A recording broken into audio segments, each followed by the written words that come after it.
jihadis who were being trained for Fidaiin action were eliminated. This facility at Balakot was headed by Maulana Yusuf Azhar, alias Ustad Ghori, the brother-in-law of Masood Azhar, chief of the JEM.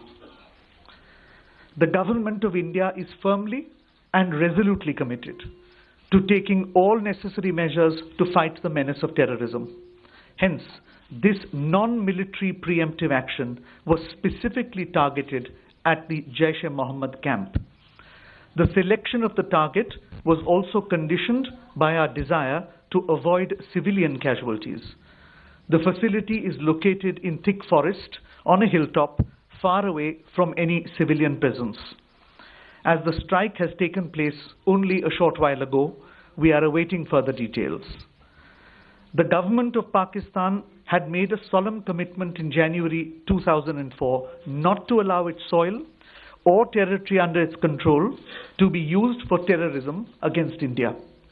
We expect that Pakistan lives up to its public commitment and takes follow-up action to dismantle all JEM and other camps and hold the terrorists accountable for their actions. Thank you.